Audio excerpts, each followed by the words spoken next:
Welcome to Al Hadi Foundation School.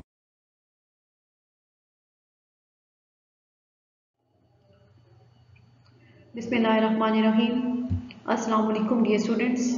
Students, today we are going to start our maths lecture from unit number 1, operations on set.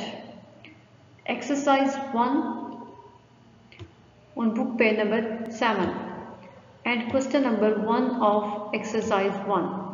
Question number 1 है exercise 1 का fill in the blanks के blanks को fill करें. Number 1, if set A is equal to elements क्या है set के A, T and D, then number of set A elements यानी कि नंबर ऑफ एलिमेंट्स बताने हैं. कॉर्डिनल नंबर क्या होगा, क्योंकि कार्डिनलिटी जो हमने पढ़ी थी उसमें यही होता है कि सेट के अंदर जितने भी एलिमेंट्स यानी सेट के अंदर जितने भी नंबर्स होते हैं वो उनका कॉर्डिनल नंबर कहलाता है. जैसे कि इस सेट में अब 3 एलिमेंट्स हैं तो इट्स मीन इसका कॉर्डिनल नंबर क्या होगा 3.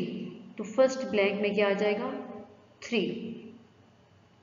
Number 2, if set B is equal to letters in the word banana.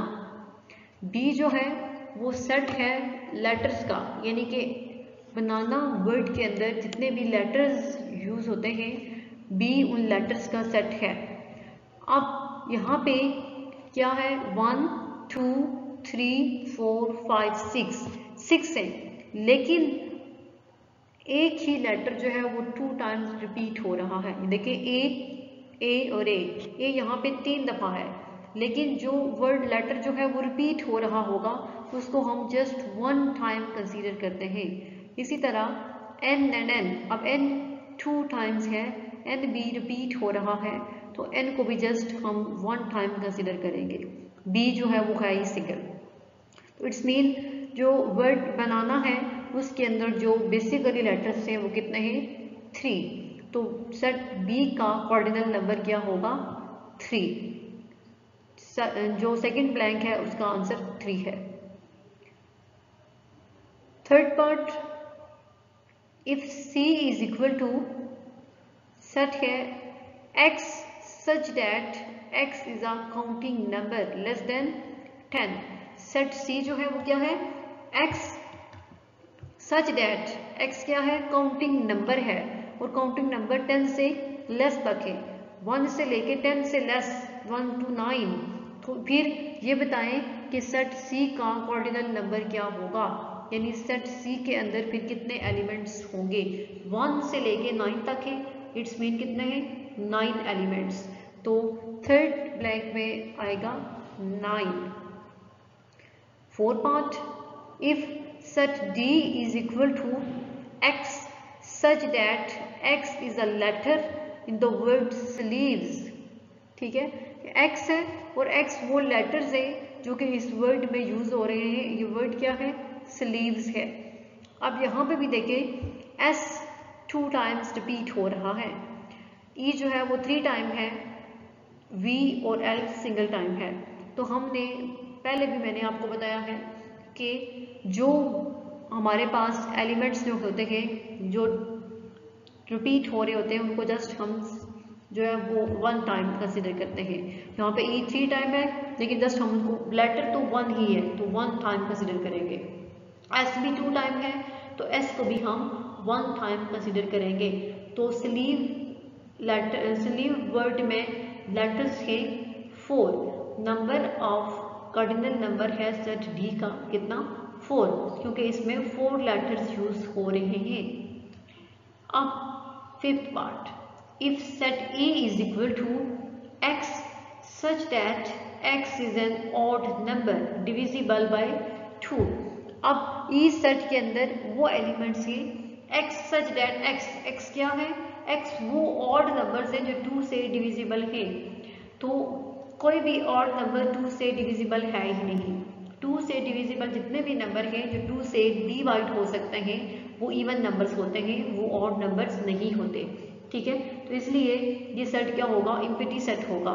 It's mean cardinal number of set E is equal to 0, क्योंकि इसके अंदर कोई भी एलिमेंट नहीं होगा। तो फिफ्थ ब्लैंक में क्या होगा, 0। नेक्स्ट है question number 2, state whether the following are true और फॉल्स। अब यहाँ पे क्वेश्चन नंबर 2 में कुछ स्टेटमेंट्स हमें गिवन है और हमने ये बताना है ये स्टेटमेंट्स ट्रू है या फिर फॉल्स है। नंबर वन है, ये सेट जो है, सेट के अंदर एक ही एलिमेंट है 0, इज अ नल सेट। अब 0 एलिमेंट है इस सेट का। नल सेट वो सेट होता है जिसके अंदर कोई भी एलिमेंट नहीं होता, जो कि खाली सेट होता है। इसमें 0 है, ठीक है, तो ये नल सेट नहीं होगा, ये फॉल्स है स्टेटमेंट आपकी। Number 2, equivalent sets contain the same number of elements. के इक्विवेलेंट सेट्स में नंबर ऑफ एलिमेंट्स जो है वो सेम होते हैं। अगर 2 सेट्स हैं उनके नंबर ऑफ एलिमेंट्स, यानी अगर एक में 4 एलिमेंट्स हैं दूसरे में भी 4 एलिमेंट्स हैं, तब हम ये कह सकते हैं कि वो दोनों सेट इक्विवेलेंट सेट्स हैं। तो यहाँ पे भी सेम नंबर ऑफ एलिमेंट्स की बात हो रही है, तो इट्स मीन ये स्टेटमेंट ट्रू है। Third, the cardinality of the set of positive integers is infinity. यानी कि हमारे पास पॉजिटिव इंटीजर्स का जो सेट होता है, अब पॉजिटिव इंटीजर्स हमें नहीं पता कि 1 से लेके कहाँ तक है, वो इन्फिनिट है, ठीक है, हमें पॉजिटिव इंटीजर्स की लिमिट नहीं पता कि वो कहाँ तक है, अनकाउंटेबल है, तो उनकी कॉर्डिनैलिटी क्या होगी पॉजिटिव इंटीजर्स की, इन्फिनिटी। यस, इन्फिनिटी होगी। जब पॉजिटिव इंटीजर्स खुद इन्फिनिट है तो उस सेट की कॉर्डिनैलिटी भी इन्फिनिट ही होगी, तो ये ट्रू है।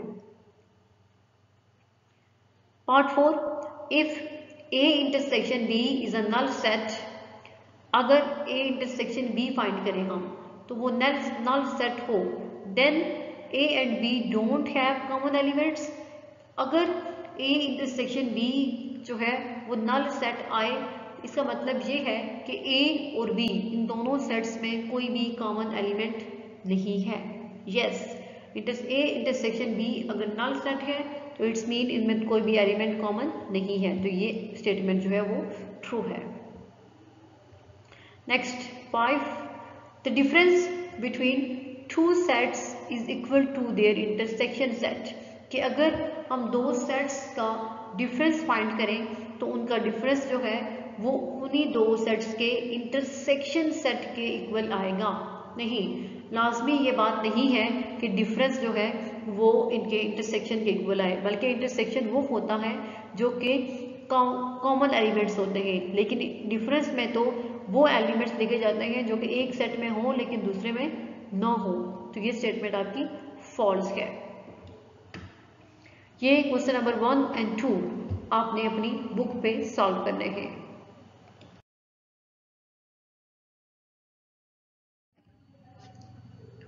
अब नेक्स्ट है क्वेश्चन नंबर 3 एक्सरसाइज 1 का। क्वेश्चन नंबर 3 है, if set A is equal to, set A के एलिमेंट्स हैं 2, 4, 6 and 8 and set B is equal to, set B के एलिमेंट्स हैं 1, 3, 5 एंड 7।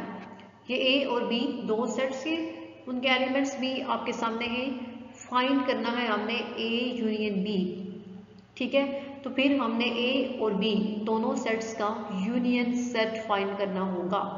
सॉल्यूशन, गिवन दैट हमें गिवन है सेट A और set A के एलिमेंट्स हैं 2, 4, 6 and 8, then set B and the elements of set B is equal to 1, 3, 5 and 7. Then we have to find A union B. फिर हमें A union B find करना है कि set A और set B का union set क्या होगा।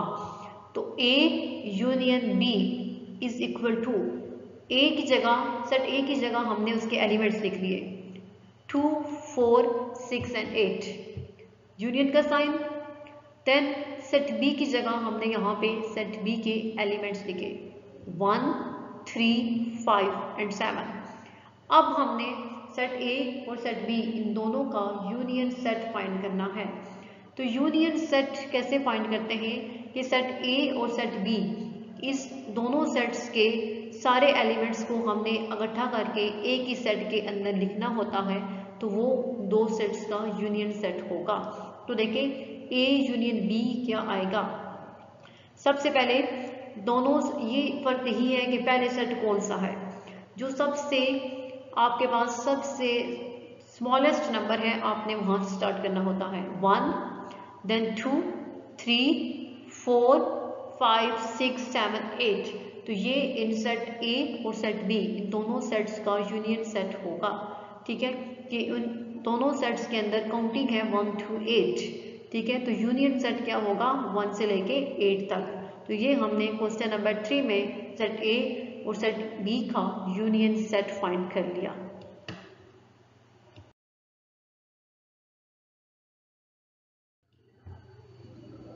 Question number 4 of exercise 1, if set A is equal to elements of set A है 3, 6 and 9 and set B is equal to 5 set 5 है, mean set B के अंदर कोई भी एलिमेंट नहीं है। ये 5 का साइन तब यूज होता है जब नल सेट हो, यानी सेट के अंदर कोई भी एलिमेंट्स ना हो, तो सेट बी जो है वो नल सेट है। फाइंड ए यूनियन बी, फिर हमने ए यूनियन बी फाइंड करना है। सोल्यूशन देखिए, गिवन डैट हमें गिवन है सेट ए और सेट ए के एलिमेंट्स हैं 3, 6 एंड 9। देन सेट बी, और सेट बी जो है वो एम्प्टी सेट है, इसके अंदर कोई भी एलिमेंट नहीं है। Then we have to find A union B, और हमें ए और बी दोनों सेट्स का यूनियन सेट फाइंड करना है। तो A union B is equal to, सबसे पहले सेट ए की जगह सेट ए के एलिमेंट्स लिख दिए 3, 6 एंड 9, यूनियन का साइन। इसके बाद सेट बी में हमने बी के एलिमेंट्स, जो है सेट बी के अंदर कोई भी एलिमेंट नहीं है, ये नल सेट है, तो इसको लिखा। अब हम सेट ए और सेट बी का यूनियन सेट फाइंड करेंगे। तो A union B is equal to 3, 6, 9। अब बी सेट तो एम्प्टी सेट है, इसमें कोई भी एलिमेंट नहीं है, इसलिए यूनियन सेट में जस्ट सेट ए के एलिमेंट्स आएंगे 3, 6 एंड 9। तो ए और बी इन दोनों सेट्स का यूनियन सेट क्या होगा 3, 6 और 9। तो ये क्वेश्चन नंबर 4 भी हमने सॉल्व कर लिया। तो आज वाले लेक्चर में हमने question number 1 to question number 4 solve किए हैं, जिसमें से क्वेश्चन नंबर 1 एंड 2 आपने अपनी बुक पे सॉल्व करना है, और क्वेश्चन नंबर 3 और क्वेश्चन नंबर 4 अपनी नोटबुक पे अच्छे तरीके से साफ करके उसको लिखना होगा। नेक्स्ट लेक्चर में इंशाल्लाह हम इसके बाकी क्वेश्चन डिस्कस करेंगे। अल्लाह हाफिज।